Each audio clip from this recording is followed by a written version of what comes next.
on behalf of the Institute for Leadership and Strategic Foresight. Welcome to So You Want to Be the Chief, a podcast for leaders. Well, I am so proud of this young lady that I'm interviewing today. Well, she goes way back. I'm not that old, but we go back to our roots in New Mexico. She's from Taos, and I'm from Deming, New Mexico. She is chief retired now, Sarah Sparks. It's kind of weird to put that retired there after your name for after so many years, Sarah. You served, I don't know, what, 80 or 90 years? 95, 30 years. 30. Well, and as I recall, and correct me if I'm wrong, but when we first met, you were a staff sergeant over at the leadership school or FTAC or something over at Peterson. And I used to go teach over there. And then I got to meet you a little bit, and then we got to know, and we realized that we're family. We're, being from New Mexico. And in fact, your mom is Vasquez, I think, right? That's the yeah, we're more connected than not. And you retired 3 years ago? Two years ago, 1 October will be 2 years. So Okay. All right. yeah. From the Air Force Academy where you were the command chief. And again, I know I've told you before, but I'm so proud that you did all the stuff that you did and affected a lot of people.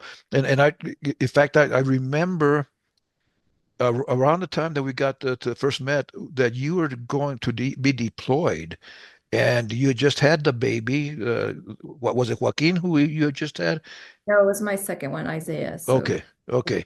because And in fact, we were trying to get you to the Air Force Academy so that you wouldn't have to deploy, and I failed you. I hope you forgive me for that.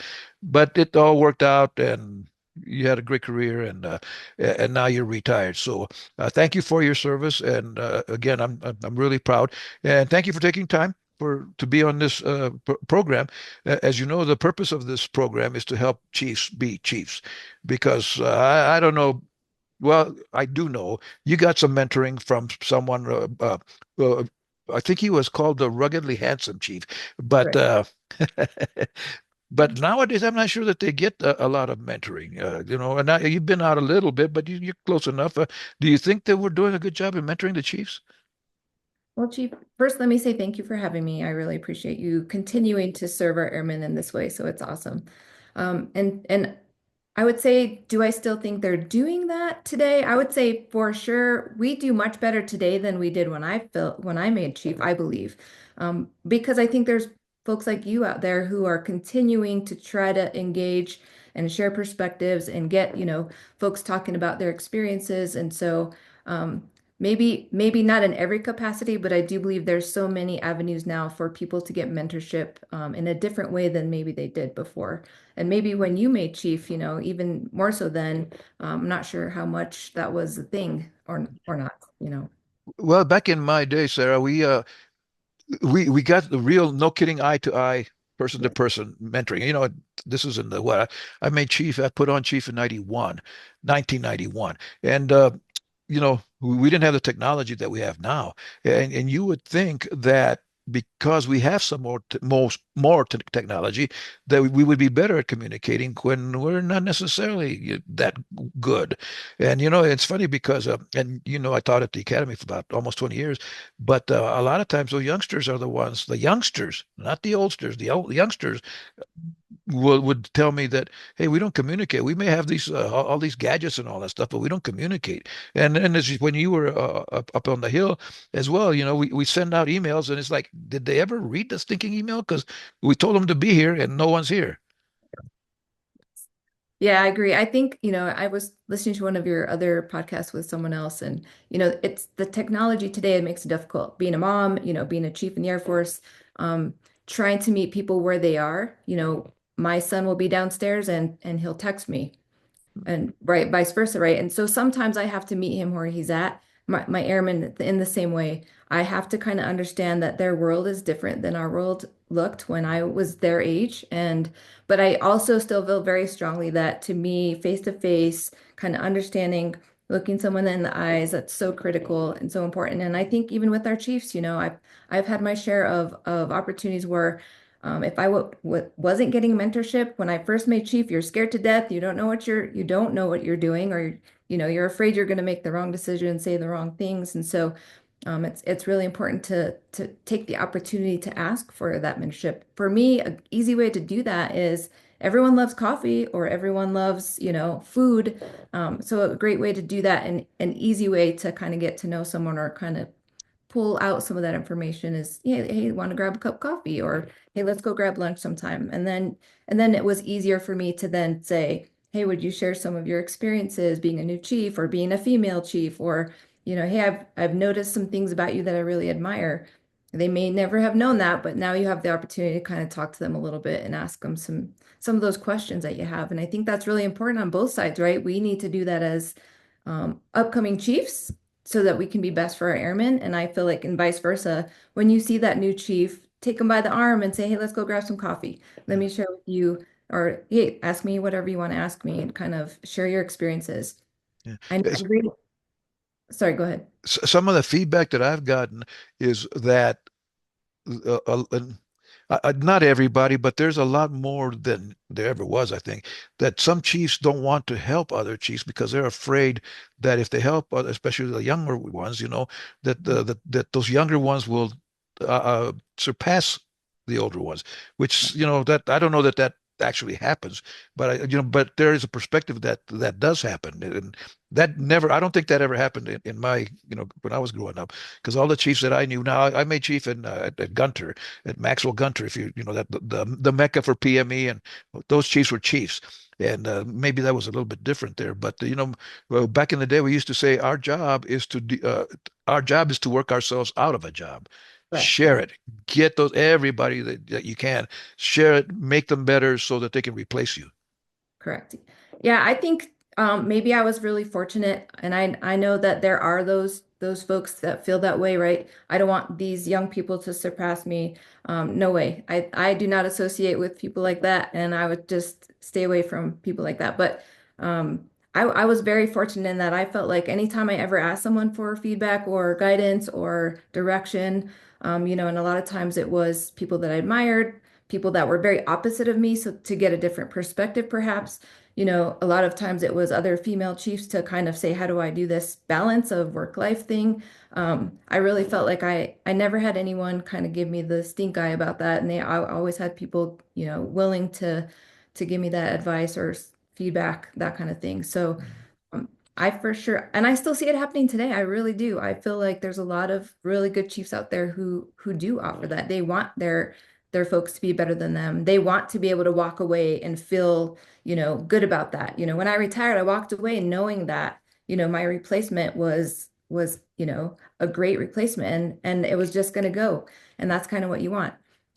If you're missed, then you didn't do your job. You know what I mean? In a certain capacity. So I don't know. I think I still see a lot of that happening today. A lot of that mentorship, peer-to-peer mentorship. Of course, you have those onesie twosies that aren't going to do that, and that's okay. I just steer clear of them.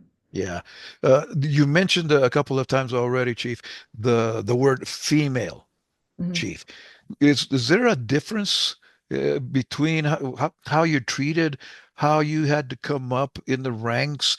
And obviously, we can be honest. I grew up in a male dominated society, and it still is for the most part. But more and more, I mean, we got the Chief Joe Bass. In fact, she was on the show not long ago, and which is great to have. And it's funny because someone made the mistake and asked me about her being the first female chief master of the Air Force, and I had to go into my rant, and I said I don't care about that. She is qualified. She is the best person to pick right now. Happens to be a female, and Right. if that's the only criteria, that's wrong, I think. But Joanne is a great person. She did a great job. But you all have to. I mean, there's a lot unless you. I mean, we grown up as minorities. I grew up in a white world, in what you and I would call a gringo world, but that's okay. I still made it, and I got the plaque, by the way. It's right here, that says ruggedly handsome chief. So I made it. My mom always thought of me as that. But anyway, did you have to go through certain things that maybe men don't go through to and do women, female chiefs? I'm not sure what the right term is. Is it difficult or more difficult than a man? Well, I will only share my perspective. I think everybody's experiences probably are a little bit different. For me, I don't feel like my opportunities were different, right? I tested for promotion just like everybody else. I applied for jobs just like anybody else, and hopefully got a fair opportunity to interview for those positions and those kinds of things. So, in all fairness, I feel like opportunity is very equal in the Air Force, and I love that about our Air Force. And that's one of the things I talk about to young people still today, just the amazing opportunities that you have. I didn't feel like that was limited because I was a female or whatnot. Obviously, there's certain jobs you can't do, none of those in which I would want to anyway right now. But I do think I would say in my experience, and I would say in a lot of my friends or mentees' experiences, there's certain things that I think were difficult because not because I'm a female, but maybe because I'm a wife and a mom. And um, there's a different, like you mentioned before, when we first started, I had a 3-year-old son. I was a master sergeant, and I had just had my second child. I literally got back from maternity leave, and they told me, guess what? You might want to sit down. You're getting, you're on a 1-year deployment to Afghanistan. And oh, by the way, you're going to training for 3 months prior to that. So you're literally going to be gone for 15 months. It was the most difficult thing that I had to do was leave an infant son and a toddler, right? I mean, it just did not feel human. But it is what it is. And I signed the dotted line and I had to go fulfill my responsibilities. Um, the mom guilt that comes with that is definitely something that I don't know. I wouldn't say no dads feel. I just think it's a different type of guilt, and a lot that women around me share. We share together, right? The balance, the work-life balance thing, that kind of thing. I will say I'll share a story with you, and I think this is an interesting perspective because I don't think I even realized the perspective until this happened. Um, After my deployment, great fortune of earning the 12 Outstanding Airmen of the Year. And so my husband and I got to go to Washington, D.C. for the week, and we had all these ceremonies to attend, and we're both military, So we would stand in the receiving line, both of us in uniform at times, and then both of us in civilian clothes at times. So it just depended. 100% of the time when Air Force leadership was coming through the line to greet us and congratulate us, they shook their hand to my husband first. They shook their hand out to him first, automatically assuming, which is really interesting to me. And he would kind of smirk and just say, "No, we're here for my wife." And so it was just really interesting to me. I never really put that two and two together before. That perspective had never hit me, and I was like, "Wow, that's really a defining moment in my career, right? Where just there's that perspective."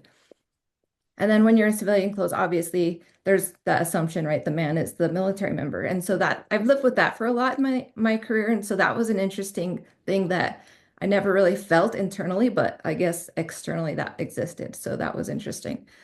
One of the other things I think that is common with folks I talk to, other women I talk to, military members, is you have to be careful of the balance. If you're too aggressive, you're judged for being a certain way. If you're too passive, you're weak. And so it was a very tough, right? I would say road to learn the balance of that. My boss, General Clark, the one I retired with just recently, he gave me probably the biggest compliment when he said, "You are a iron fist with a velvet glove." And that was something that I worked really hard to get that balance of being tough when needed, but also having the political correctness to be able to get my voice heard at the table. And it's having relevancy at the table, not just speaking to hear yourself speak like a lot of chiefs think they need to have something to say. Don't say it. If you have something of relevance to say it so that when you speak, it matters. And that's something that is important. So I think for females, there's a little more judgment and just my honest opinion and my experience of that. When you're too aggressive or you're too passive, that there's kind of that labeling that you get. And so for me, those were the experiences that I had being a female leader in the Air Force. And most of the time when we discuss this topic, Chief, we think there's a way to fix it because Yeah. a lot of times I've been either a part of or I've watched, observed discussions about this, and some folks say, "Well, okay, let's fix it." Okay, but how do you fix that? I mean, that's the society that we live in, and I mean, especially being Latinos, it's even worse with us, I think, because we're more patriarchal. I can't say the word, but because that's our the way the culture that we lived in, Yeah, So totally to agree. try to take that culture away from us, and my sense is, and I hope that in those experiences, you sense that some of us try more as much as we can to not be that way. Because in all of my, well, I served 50 years altogether, but I always tried to treat people as whoever they were. It's like, do you guys know Sarah Sparks, the female chief? Wait a minute. Again, you mean Chief Sparks? I know Chief Sparks because I raised her to some degree, but Yeah. she's not a female chief. Well, and this is Hispanic Heritage Month. So let me tell you my story real quick. I went to Fairchild Air Force Base to be the senior enlisted advisor. That was before command chiefs. And maybe a month after I arrived there, I got a call from this gentleman who belonged to Hispanic culture or something or other. I don't know, some kind of group. And he had a TV show downtown, and he said, would you be willing to let me interview you and all that stuff? I said, sure. So I go over there, and it's a Saturday morning, and I'm all dressed up, and you know how I know you're thinking, wow, the chief is ruggedly handsome. Shut up, Sam. But you ought to see me in uniform. Well, no, you never did, I don't think. Anyway, I was caliente, man. I was all dressed up and everything. And I get there and we start the interview. And he says, how does it feel to be the first Hispanic senior enlisted advisor here at Fairchild? Whoa, whoa, whoa, whoa, whoa. I'm not the Hispanic senior enlisted advisor. I'm the senior enlisted advisor to the commander for everybody, even the officers. That's not my main thing, but I'm going to mentor everybody. And he shut down the interview, cut. They never aired it because but he wanted me, kind of was taunting me to talk about being Hispanic. Yes, of course I am, and I love my culture. I am what I am because of my culture, but that's not the important thing. The important thing is that in those days I was a chief and I was a senior list advisor. Same thing with you, Uh, but how do we fix that? I don't know how we fix it. Yeah, I think obviously it's better than it was, right? We make progress, baby steps all the time. And I think compared to what it was when I first came in to now, I mean, you see the leadership around the table, you see a few more females. You see, when I worked in the Pentagon, I would be the only enlisted and the only female a lot of the times. And now I think that's changed over time, right? We just had Chief Bass serving in that capacity. And then I think it's just baby steps in progress. But at some point, we have to just start saying, you're being selected because of your ability, not because of your demographic. And that's exactly how we choose people. And so I think that's really important. And I think it's just also understanding our own biases. We all have them. I do think, right, there's certain demographics maybe that feel women should not be serving in the military still to this day, right? And I think a lot of that has aged itself out, but there may still be some biases that way. And so understanding that there are biases and that we've made such progress and that you just try to keep going regardless, I think that's, for me, that's how I just kept pushing through some of those things. But it's also educating our folks as they come in and setting a standard that reflects ability over demographic or ability over anything else, any other title, and so that's important. And that's our example is the most important thing is how they watch us treat others, how they watch us select folks for jobs and those kinds of things. I used to select my execs to be 100% opposite of me, not in demographics, color, or race or anything like that, or gender, but opposite in personality, opposite of my, they somebody who could fill my void of weaknesses, right? And instead of, oh, I need to pick a male because I'm a female, or I need to pick a female because I'm right. And so I think watching our example of how we do that is a way in which we can help educate our young folks, and that's important. I think it was Patton who said, if two of us or if one of us is thinking the same thing, if two of us are thinking the same thing, we Yes. don't need one of us, Correct. and that's so powerful. But that's tough, and even in your experience, probably it was tough picking that person that's going to give you the friction, if you will. But that's what you need if you're going to succeed, so that you can see the other side, And then that's like, and especially in the Latino culture, respeto is the a huge thing, and respect. And I think that's where we need to focus, maybe respect each other for what we can do, for who we are, of course, because that's the same thing in many ways, but not for the color of our skin or where we came from or the gender and all that kind of stuff, because it'll never work out. It just never does. So, but again, I think it's a tough thing especially for top leaders to accept that, because hey, I'm the boss. I know everything. Yeah, when I there's a chief, and I tell this story, and I don't know this chief's first name because I never knew it. He was Chief Gwaltney. I knew him as Chief Gwaltney, period, even after I made chief. But he took me aside when I made chief, and he says, Bob, if you ever want to be a chief, you need to be willing to get your butt chewed at least once a week. And at first it's like, okay, chief, but I don't know what the heck you're talking about. Eventually, especially with one of the generals that I worked for, I understood, because I had to be the one to go in there and tell the general, that's not good, sir, or this is what we're gonna have to deal with this. And a lot of times that was not what he wanted to hear. He wanted to hear, yes, sir, yes, sir. No, can't do that. So, and that again, regardless of gender,